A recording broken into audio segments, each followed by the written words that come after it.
Depuis presque le début, c'est une sorte de compétition dans l'effondrement. Alors, effondrement compétitif.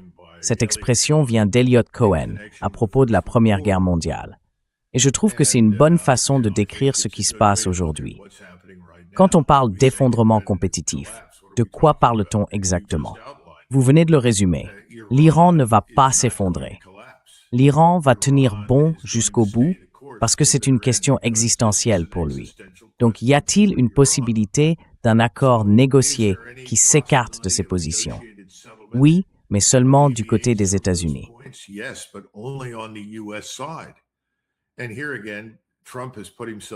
Et là encore, Trump s'est mis dans une position très difficile parce qu'il a fait des promesses à ses soutiens politiques en Israël et aux États-Unis dans ce qu'on appelle plus largement le lobby juif.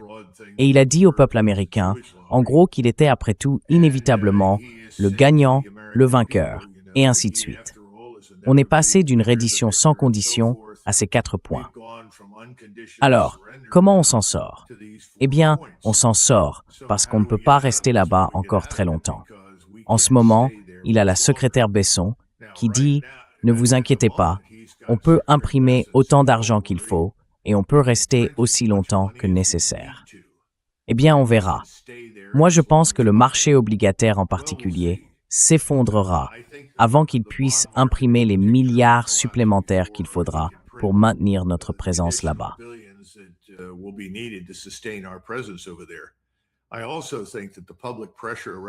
Je pense aussi que la pression de l'opinion publique partout dans le monde va être énorme.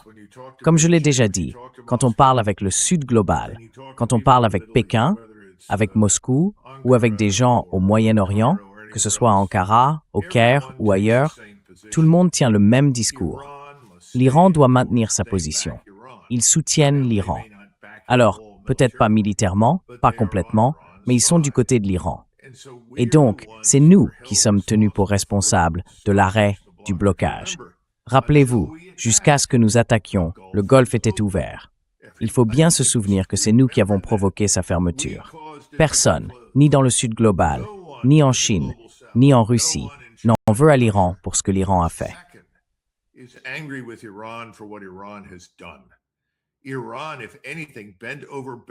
L'Iran, en réalité, a tout fait pour s'entendre avec nous.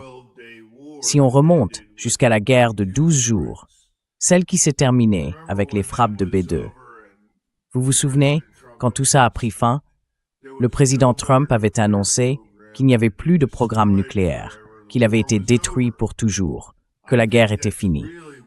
Je pense que c'est vraiment ce qu'il voulait, mais il n'a pas réussi à le concrétiser. Il n'a pas réussi à le faire durer.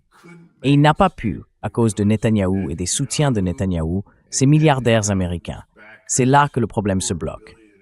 Mais alors, que se passe-t-il si le marché obligataire s'effondre?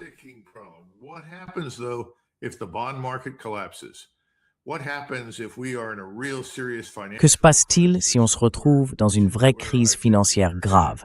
Et franchement, je pense qu'on s'en approche. Ma réponse, c'est que des décisions difficiles devront être prises de notre côté. Sur quoi est-ce qu'on va faire l'impasse? Jusqu'où est-ce qu'on peut aller? Est-ce qu'on revient en arrière en disant « Bon, on voulait ces 4 choses-là, mais on va quand même débloquer une partie de l'argent et faire autre chose. » Mais on ne le débloquera pas tout d'un coup. Et au passage, c'est aussi négociable de savoir si on participe ou non dans le Golfe Persique, pour l'accès et tout ce qui va avec.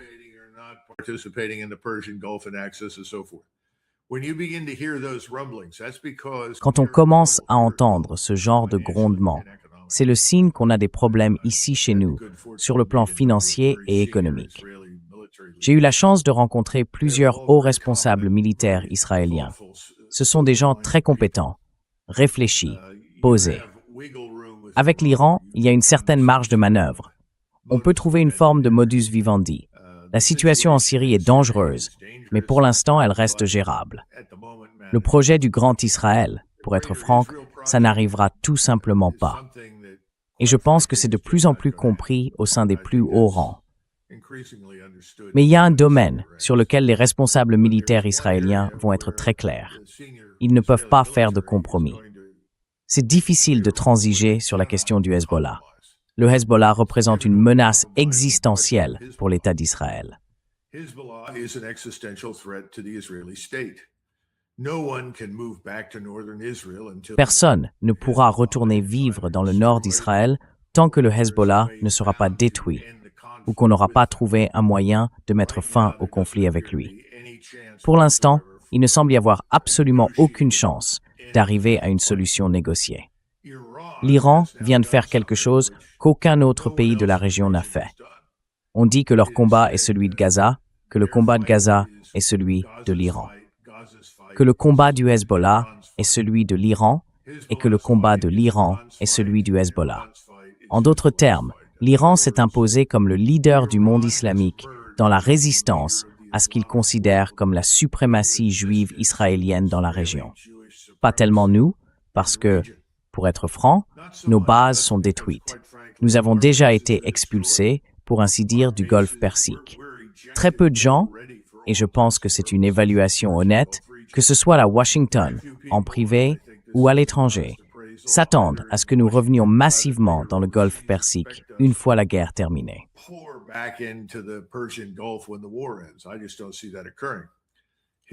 Je ne vois tout simplement pas ça arriver. Le Hezbollah, c'est une autre histoire. Je ne sais pas comment on peut gérer ça quand on est israélien, autrement qu'en pratiquant la terre brûlée, parce que les deux camps se détestent profondément. Il n'y a vraiment aucun espace possible entre eux. Donc, quoi que le président Trump demande aux Israéliens de faire, la seule chose qu'ils ne feront jamais, à mon avis, c'est d'arrêter leurs attaques contre le Hezbollah. Et ils garderont la zone au sud du fleuve Litanie. Vous savez, ils essaieront peut-être, à un moment donné, de la repeupler avec des Juifs venus des États-Unis ou d'ailleurs en Europe, peut-être. Mais ils ne peuvent pas permettre au Hezbollah de s'organiser et de transformer cette région en une nouvelle base d'attaque contre Israël. C'est tout simplement impossible.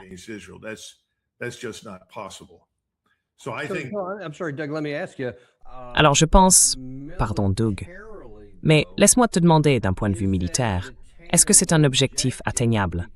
Parce que, enfin, ça fait longtemps qu'ils essaient. Et d'après ce que j'ai lu sur le plan militaire, aussi bien tactiquement sur le terrain, dans le sud du Liban, que dans les airs, ils sont déjà à la limite de leur capacité. Ils ont du mal à maintenir la stabilité là-bas. Est-ce qu'Israël peut vraiment atteindre cet objectif sur le plan militaire?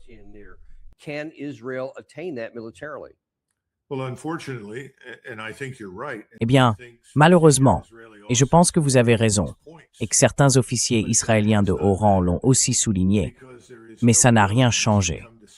Parce qu'il n'y a aucune volonté de trouver un accord qui laisserait la zone au sud du Litanie entre d'autres mains que celle d'Israël. Et je pense que c'est un énorme problème pour les Israéliens. Je veux dire, si on pouvait d'une certaine façon finlandiser le Liban, et j'emploie ce mot dans son sens le plus sérieux, ça pourrait peut-être fonctionner. Et je dirais même que les Israéliens devraient au moins envisager cette option. Mais je ne pense pas que ce soit faisable. Mon instinct me dit que ce n'est sans doute pas possible. Donc je pense que le président Trump peut obtenir beaucoup de ce qu'il veut, mais quand il s'agit du Hezbollah et du sud du Liban, là, il n'y a tout simplement pas de marge de négociation.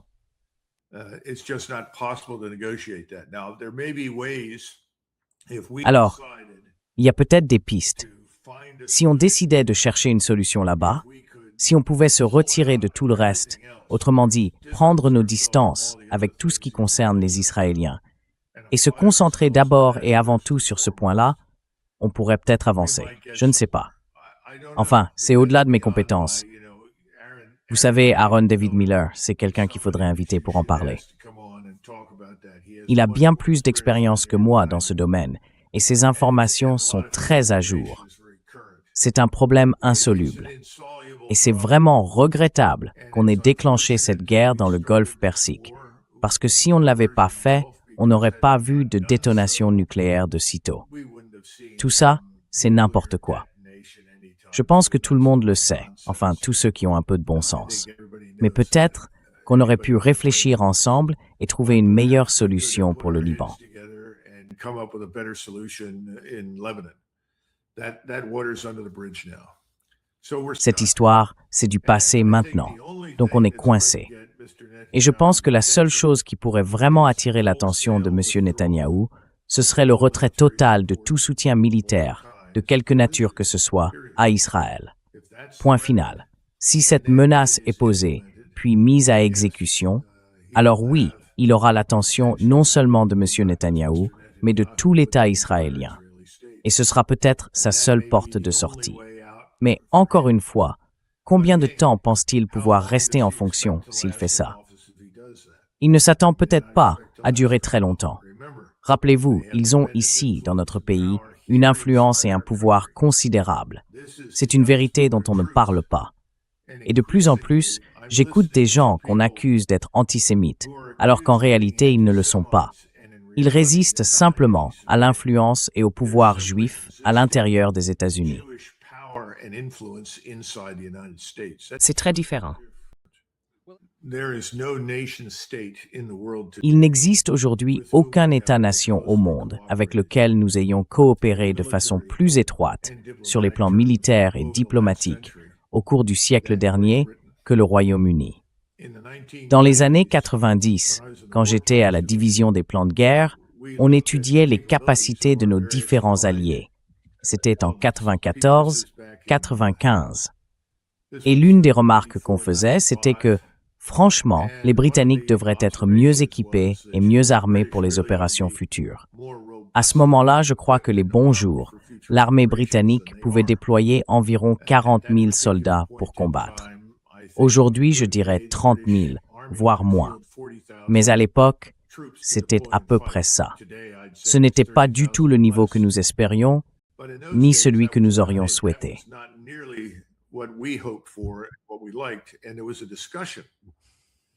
Et il y a eu une discussion pour savoir si on devait aller au Congrès et recommander une sorte de programme d'aide, un programme d'aide militaire, un peu comme ce qu'on avait fait pour Israël d'ailleurs, ou pour la Grande-Bretagne, pour les forces armées britanniques, afin de les amener à un niveau bien plus performant qu'à l'époque. Et cette idée a été rejetée presque immédiatement, totalement inacceptable. Et la raison, ce n'était pas qu'on n'aimait pas les Britanniques, mais qu'on n'allait pas les admettre dans le cercle très fermé des forces armées américaines. Le risque était trop grand, et on n'allait pas le faire. Et on n'allait pas, non plus, devenir partie prenante de ce qu'ils appellent leur complexe militaro-industriel parlementaire. Israël, lui, a toujours été là. Israël a toujours eu la main dans ce genre de choses.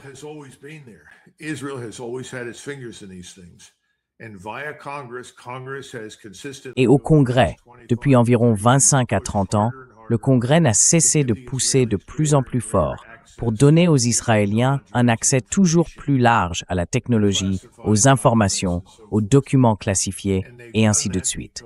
Et ils l'ont fait parce que cela leur rapportait financièrement.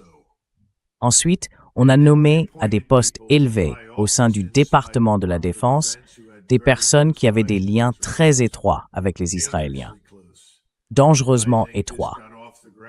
Je pense que tout cela a vraiment commencé vers la fin de l'administration Bush, et c'est resté un problème constant par la suite. La deuxième administration Bush, elle aussi, est clairement tombée dans cette catégorie où, en quelque sorte, on s'est complètement ouvert. C'est quelque chose qu'il faut inverser, et ça doit venir d'en haut. Il nous faut de nouvelles lois, des lois beaucoup plus strictes en matière de sécurité.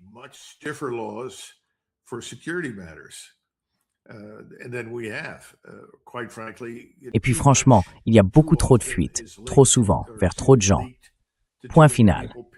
Et maintenant, avec cette nouvelle initiative, tout est en danger.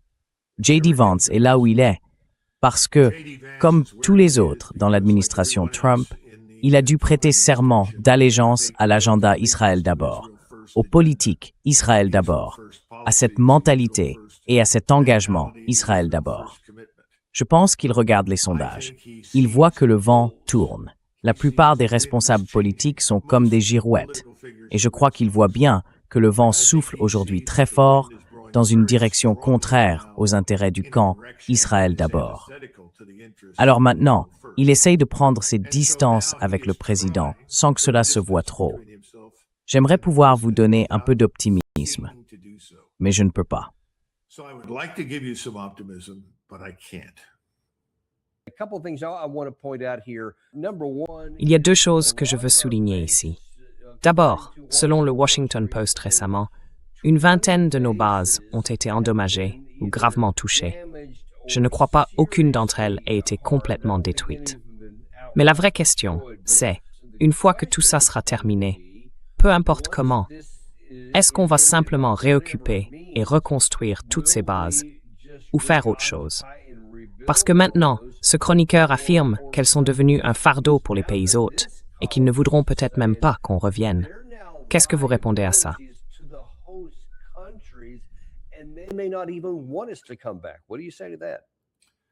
Well, I think that's very much the case. I would also like Oui, je pense que c'est tout à fait ça.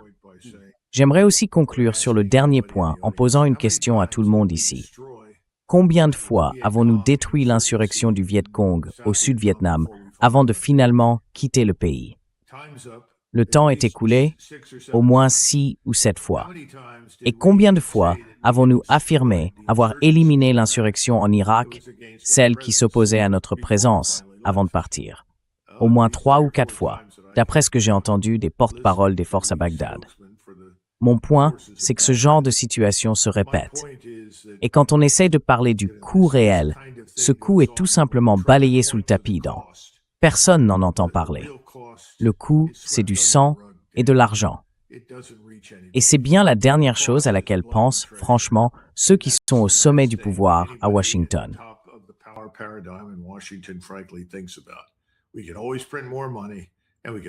On peut toujours imprimer plus d'argent et on peut toujours trouver plus de gens prêts à aller se battre pour nous. Maintenant, concernant cette question des bases, il s'agit d'un journaliste coréen.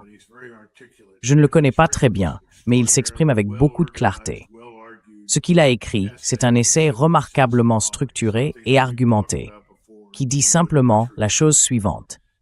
Quelque chose dont nous avons déjà parlé et que nous savons être vrai. Nous faisons face à de nouvelles puissances militaires potentielles, à de nouvelles technologies qui arrivent tout juste à maturité. L'idée de déployer des forces terrestres, aériennes ou navales en avant est désormais risquée. Pas seulement pour les forces aériennes, qui se trouvent à portée facile des capacités de frappe et de renseignement de l'adversaire potentiel, mais aussi parce que nous mettons désormais en danger les pays mêmes où nous sommes basés.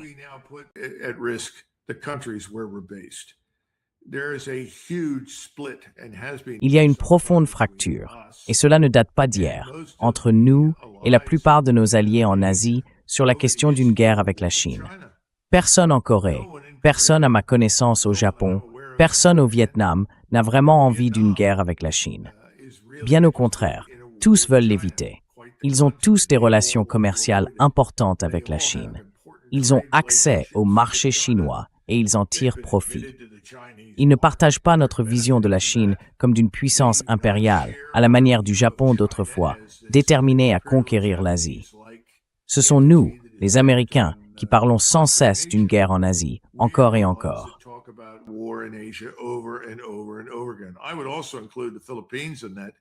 J'inclurai aussi les Philippines dans cette catégorie. Mais les Philippines sont tellement en demande d'aide et de soutien de notre part qu'elles accepteraient sans doute presque tout ce qu'on leur propose. Ce que j'essaie de dire, c'est qu'il a raison. Ce journaliste coréen a raison.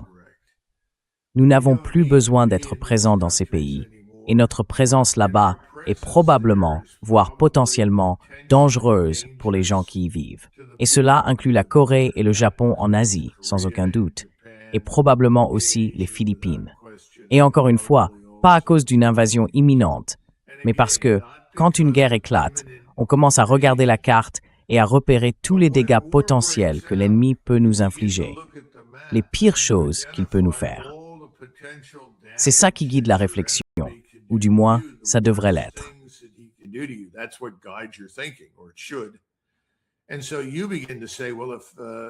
Alors, on en vient à se dire, bon, si c'est ça les pires choses qu'il puisse faire, qu'est-ce que moi je peux faire pour le battre? et inévitablement on finit par entraîner tout le monde dans la guerre. Et si vous écoutez le président Trump, et d'ailleurs il n'est pas le premier, j'ai vu la même chose sous George W. Bush, puis plus tard avec Obama. On essaie toujours d'entraîner d'autres pays dans nos conflits et nos crises pour donner une forme de légitimité à ce qu'on fait. On dit, vous ne pouvez pas dire que cette guerre n'est pas justifiée. Regardez nos alliés. Et comment ça marche, ça? Eh bien, en général, on les achète. On appelle l'armée du Bangladesh et on dit, de quoi avez-vous vraiment besoin cette semaine? Et l'armée du Bangladesh répond, eh bien, on aurait vraiment besoin de nouvelles bottes. Très bien, vous les aurez, on les paye. Qu'est-ce qu'il vous faut d'autre? On veut que vous veniez avec nous dans les Balkans.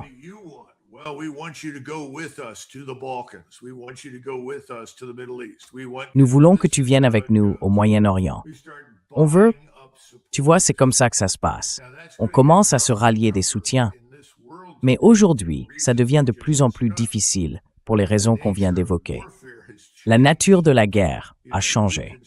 On peut frapper une cible sur la péninsule coréenne depuis plus de 1000 kilomètres au cœur de la Chine et tuer tout le monde autour de cette cible ou ne tuer personne. C'est selon ce qu'on veut faire. Et ça a complètement changé la nature de la guerre. Notre présence en Corée et au Japon est devenue potentiellement un danger pour les Chinois. Et ça, on n'aime pas ça. Le Congrès va s'y opposer. Il y a toutes sortes de raisons. La plupart tournent autour de l'argent. Mais il y a aussi beaucoup de vanité là-dedans. Une grande partie de ce qu'on fait, Daniel, est hypothéquée à la vanité. Nous sommes les meilleurs. On a tout ça. On est là. On est partout.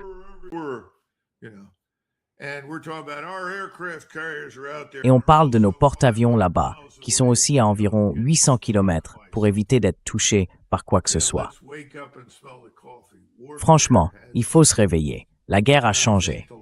Et je pense que plus ce conflit dure, plus les Iraniens vont s'améliorer. Parce que depuis la première opération de 12 jours, on a vu une progression constante de leurs capacités. Ils sont déjà bien meilleurs qu'avant. Et ils continuent de progresser chaque jour.